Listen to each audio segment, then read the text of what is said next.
Okay, ladies and gentlemen, hello to everybody. It's another day we can pause and thank God for this wonderful day. It is a wonderful day because the Lord is yet reigning on the throne, and we recognize that. And so we give him honor this morning. We certainly want to uh, thank him again for the privilege, the opportunity to come to you and talk real talk with the bishop. Real talk. Let's keep it real. Let's keep it authentic. And let's keep it transparent. For those that have been following me for the last, 6 years, I believe I've been doing Real Talk with the Bishop. By now, you ought to know me. There's a song we used to sing. If you don't know me by now, you will never know me. That's real talk. So we keep it real. We keep it honest. We keep it pure. We keep it raw if necessary. Because why? It's just the best way to be, man. Let's be real. Let's be authentic. Be your authentic self. Don't be a people pleaser, because people pleasers or those individuals, it should be in Hollywood, if I could say it like that, because they're performing. We're not performers, you all. Let's keep it real. Folks' lives in the balance. Our own life is in the balance for that matter. So anyway, good morning to all of you. It's a great day. As always, we thank you for your following and your support.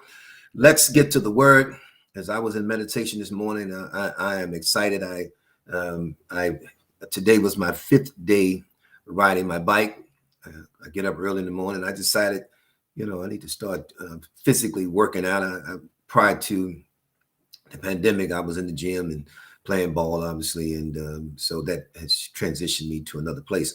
So I decided I'm going to start riding my bike in the mornings. I was up this morning, as usual, 3:34, 4 o'clock on the bike. And so I'm riding 15 minutes a day, working this knee because I had that knee replacement surgery, and that's been a challenge, but nevertheless, I'm doing okay.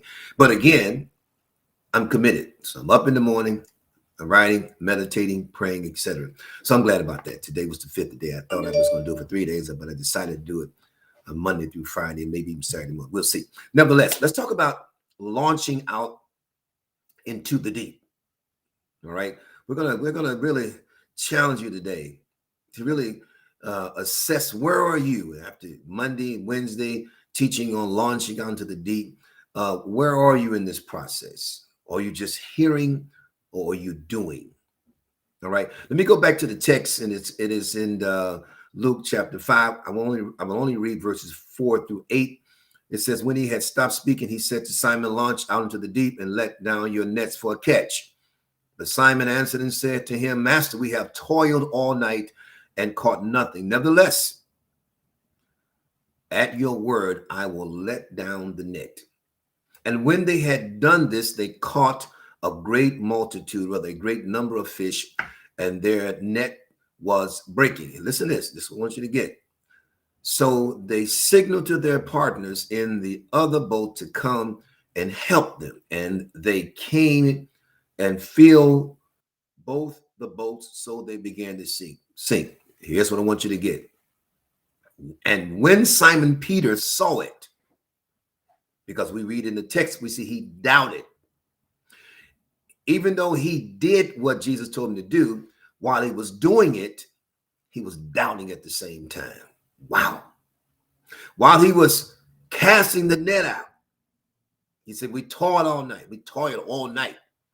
But even in his doubt, he did it. Listen to this. And when the boats began to sink, and Simon Peter saw, he fell down at Jesus' feet, saying, depart from me. I am a sinful man.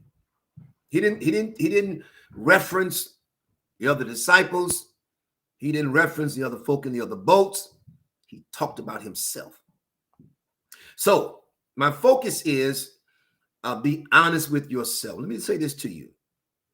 We talked about the deep Wednesday and the unknown place, the secret place, the hidden place. It's obscure. It's in a deeper place. Talking about the deep, launch out in the deep. Notice, listen to me. The fish were always in the water. They were always there. They were there. They were there, but they were in the deep. Here's the point I want to make. Peter had to launch out into the deep. So he says, I'm a sinful man. I'm being honest with myself. All right. So let's talk about being honest with yourself, being honest with myself. All right. Just a little history, a little research I found out. Researchers found that individuals who prioritized honesty and integrity had healthier and long life or longer lifespans. They also discovered that those two factors were predictors of your mental and physical well-being. If improved health isn't enough to convince you to be honest with yourself, you may also be curious to know that research indicates that honesty with oneself is related to a greater sense of fulfillment. That's deep. So when we're honest with ourselves, let's stay here. Listen to this.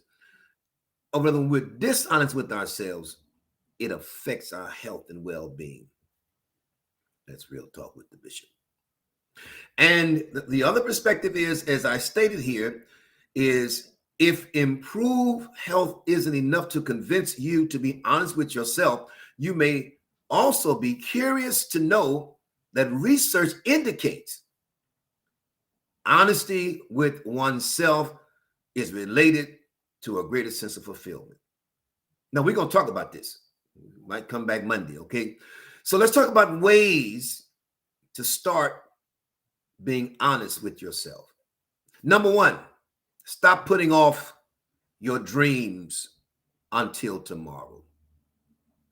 The biggest lie we tell ourselves over and over again is that I am not worthy of my dreams, my Lord.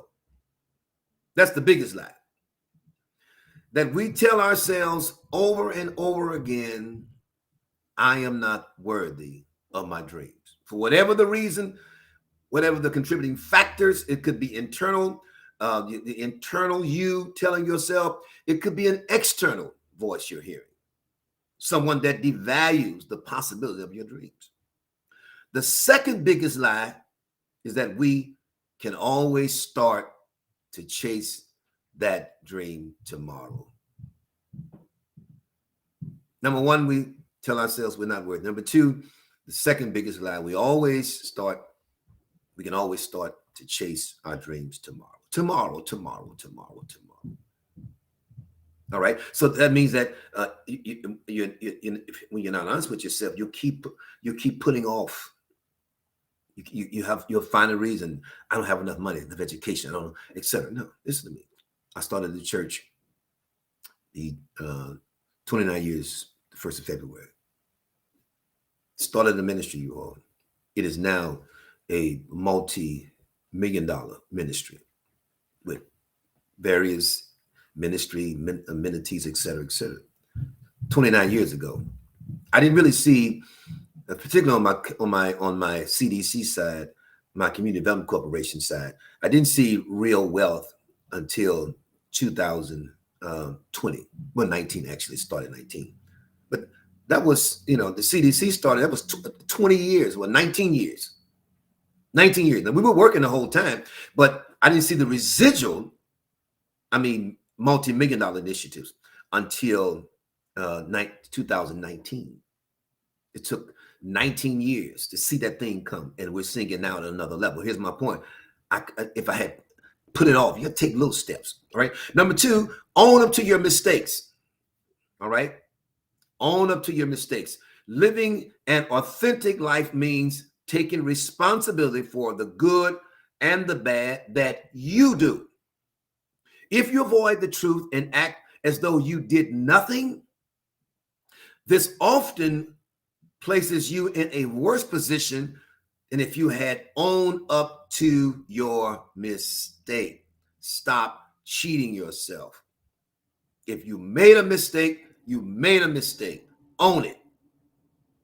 If it was a boo-boo, that's my boo-boo. Hello, somebody. Now, let me just keep this bishop talking, y'all. I'm not a cusser. This might be trivial, but I'm gonna just say anyway. I'm not a cusser. I'm just not the guy to be cussing. Now, have I cussed? Yes, I've cussed. However, I own up to that. I don't blame another person or persons for the decisions I make in life. I don't do that, man. If I made a mistake, it was my boo-boo. All right. Number 3, don't shrug off your feelings. This is huge. We'll talk about that maybe next week too. Don't shrug off your feelings. When we constantly avoid how we are feeling, the feeling only amplifies. This is because your emotions are designed to be action signals. And all of us have made the dreadful mistake of overriding how we feel. That's a mistake, you all. Be honest with yourself. How you feel? How do you feel? I don't always feel good. I'm not always chippery, and people know this guy's got a great attitude on it. I don't always have a great attitude. Some days I don't want to be bothered with people. Hello, somebody. Some days I get sick of me. Sometimes I don't. Some days I'm sad. Some days I don't feel so happy. Be honest with yourself. Number 4, be honest about your physical health. Hello, somebody. Y'all talk back to me. Can you say something to me? Be honest about your physical health. Where are you in this process? Be honest about your weight. Be honest about the reality that if you're overweight, whatever your weight, your physical weight is, that is double pressure on your knees. So if you weigh 100 pounds, your knees experiencing 200 pounds. Deep, man. And you wonder why your knees are hurting? If you weigh 150 pounds, your knees see it as 300 pounds. Y'all help me out now. The little pains you're feeling in your head, in your back, some of that stuff because you're not taking care of yourself. You eat everything. Hello, y'all. This is real talk, y'all. We do eat everything. I don't eat everything, but eat everything and don't give consideration to the consequences. How it's affecting your health, your physical being. And then when you get up in age, it's hard to rebound or to bounce back because you spent years not addressing your physical health. All right. Number 5, realize you don't know everything. That's okay. It's okay. Just realize I don't know everything. Now, be honest with yourself. I don't know everything. Sometimes we're not being honest with ourselves about what we don't know. But we don't know. If you don't know, you don't know. I don't always know what God is doing. I don't. Sometimes it's really mind-boggling, quite frankly, when you're praying and believing and trusting the Lord, and then you're like, God, what are you doing? What are you up to? What do you want me to do? Don't give in to people who pressure you to make decisions based upon your emotions or what they think you should do. Sometimes you got to shut that down, man, because sometimes folk will escort you out of the will of God because they're telling you what the Lord is saying, and then God is not saying that. We get a lot of that in the church. A lot of folk prophesying lies, a whole bunch of stuff. None of it comes true. So this is what I've learned. I've learned people who think they know everything suffer from a disease that I've come up with as a name. It's called Opinionitis. Opinionitis. Now, that's not a word. Let's be clear. Don't even do the research on it. It's not a word. All right. I made that up. Opinionitis is the suffering of not realizing one is not an expert in every field. That's my word. All right. You want to add it to your dictionary? It's okay. I was trying to find how to pin this and make it make sense. All right. So opinionitis, once again, is the suffering of not realizing one is not an expert in every field. People who think they know everything always have an opinion. And they believe what they conclude is truth. You can't tell them that they don't know what they're talking about. Or you can't tell them that your opinion is not law. How are you going to be an expert in someone else's issues or problems when you don't live where they live? You don't go through what they're going through, have gone through. When I tell people about my knee surgery, knee replacement surgery, I've had a surgery on both knees, arthroscopic, meniscus tear, and all that, because basketball is years. And I got those surgeries done. I was up moving real good. But then knee replacement is a whole nother animal because it is a prosthetic knee. They take out your kneecap. They take out they cut bones and put screws in your knee. This is 5 months ago. And I'm still, it's going to take a year for the swelling to go down. And it takes 2 years or 2 to 3 years for the body to accept the knee. Here's my point. If you've never had knee replacement surgery, you really can't relate. So people give opinion, and I call them unqualified opinions. It's unqualified. It's an opinion. And so your opinion is not necessarily fact. Now, let me give you a couple of quotes that I got off of internet. One of them says, if you know everything, why don't you just change your name to Google? I love it. If you know everything, why don't you just change your name to Google? Stephen Hawking says the greatest enemy of knowledge is not ignorance. It is the illusion of knowledge. That's deep. The greatest enemy of knowledge is not ignorance. It is the illusion of knowledge. It is you not knowing that you don't know what you don't know. Sound like this generation. They don't even know what they don't know. We were like them in many ways, but it's chronic now. They don't know what they don't know. So you don't know everything. I don't know everything. That's why you be quiet. You study to be quiet. Sometimes it's best to keep your opinion to yourself because it could cause a problem in somebody's relationship, in the church, in school, whatever. Sometimes just be quiet. I don't know what to say. So I know how to just be quiet. Just be quiet. And life will bring, it'll just keep watching. Life will catch up with you. It's just a matter of fact, life catches all of us. Everybody. I don't care who you are. As I said, and I'll reiterate, life is the great equalizer. Keep living. Keep living. You will experience life.